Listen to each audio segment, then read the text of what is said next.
آسمان بادلوں کے ساتھ شک پھٹ جائے گا، شک یعنی پھٹ جائے گا، اور فرشتے نازل ہوں گے نازل ہوتے ہوئے. اس دن بادشاہت حق کے ساتھ رحمان کے لیے ہوگی، اور وہ دن کافروں کے لیے سخت ہوگا. یعنی اس دن جب آسمان پھٹ جائے گا، شک ہو جائے گا، اور فرشتے اتریں گے، ایک کے بعد ایک فرشتے نازل ہوں گے، اور اللہ کی بادشاہت ہوگی اس دن. اور جو کافر ہیں، یعنی جو یہاں پر آیتوں کا کفر کرتے آ رہے ہیں، ان کے لیے وہ دن بڑا سخت ہوگا. یہ آج ہم کو اس دن کے بارے میں ایجوکیشن ہے، تاکہ ہم اس دن اپنے آپ کو کافروں کی کیٹیگری میں تو نہ رکھیں نا کم سے کم. اور یہ دیکھیے یہاں پر میں نے ایک آیت بتا دی ہے. ویسے یہ جو آیت پڑھوں گا سورہ ابراہیم 14 اس کی 22 آیت، اس میں خاص بات یہ اس دن بھی اپلیکیبل ہے اور آج یہاں پر بھی اپلیکیبل ہے. شیطان کی یہ والی آیت جو ہے، یہ بڑی امپورٹنٹ آیت ہے، اس غور سنیے گا. وقال الشیطان لما قضی الامر ان اللہ وعدکم وعد الحق ووعدتکم فاخلفتکم وما كان لي عليكم من سلطان الا ان دعوتكم فاستجبتم لي فلا تلوموني ولوموا انفسكم ما انا بمصرخكم وما انتم بمصرخي انی کفرت بما اشرکتمونی من قبل ان الظالمین لهم عذاب علیم.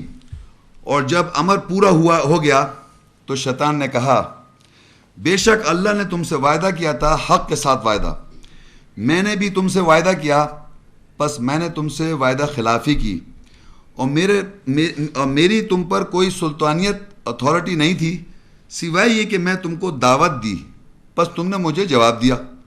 پس اب مجھے الزام مت دو، اپنے آپ کو الزام دو، اور اب میں تمہاری فریاد رس نہیں ہوں اور نہیں تم میرے فریاد رس ہو. بے شک میں تو پہلے سے ہی اس کا انکاری ہوں جس میں تم نے مجھے شریک بنایا تھا. بے شک ظالموں کے لیے دردناک عذاب ہے.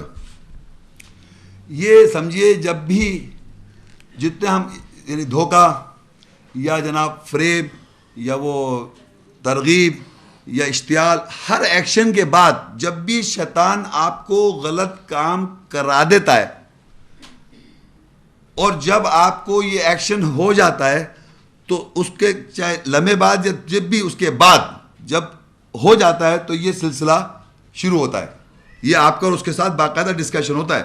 وہ کیا ہے؟ بے شک اللہ نے جب امر ہو گیا تو شیطان نے کہا، یعنی جب وہ فیصلہ ہو گیا، یعنی کام کر لیا آپ نے غلط، تو بے شک شیطان نے کہا اللہ نے تم سے وعدہ کیا تھا حق کے ساتھ، یعنی آپ سے غلط کام کرا لیا تو اب کہہ رہے اللہ نے تم سے، اللہ کی بات کر رہا ہے وہ، اللہ نے تم سے وعدہ کیا تھا حق کے ساتھ، میں نے بھی تم سے وعدہ کیا تھا.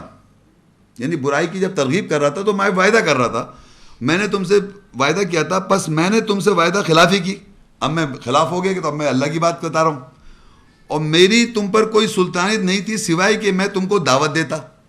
یعنی برائی کرانے کی میں تمہیں دعوت دیتا، سوائے اس کے میری کوئی تم پہ اتھارٹی نہیں تھی کہ میں تم براتا دعوت دیتا. بس تم نے مجھے جواب دیا، تم نے مجھے رسپونڈ کر دیا.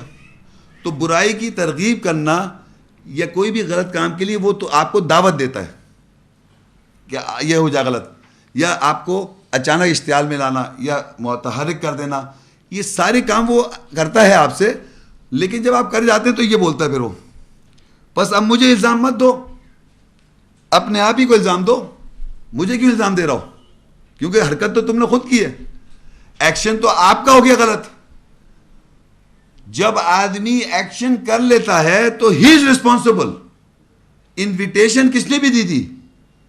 برائی جب کر لیتا آدمی تو برا کا ریاکٹ، جیسے کہ آدمی نے مرڈر کر لیا تو مرڈر کہے گا بھائی فلاں مجھے جذبہ نے، فلاں نے میرے ساتھ زیادتی کی، اس نے بولا بلا کہا، میں نے اس کو جذبے میں آن کے مرڈر کر دیا، تو وہ جذبہ تھوڑی سنیں گے، وہ مرڈر کیا آپ نے.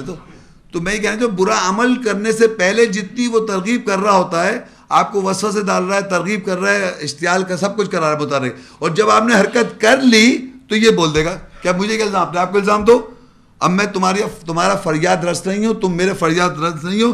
بے شک میں تو پہلے سے انکاری ہوں جس میں تم مجھے شریک کرتے ہو. بے شک ظالموں کے لیے دردناک عذاب ہے. کیسا زبردست لیسن دے رہا ہے شیطان.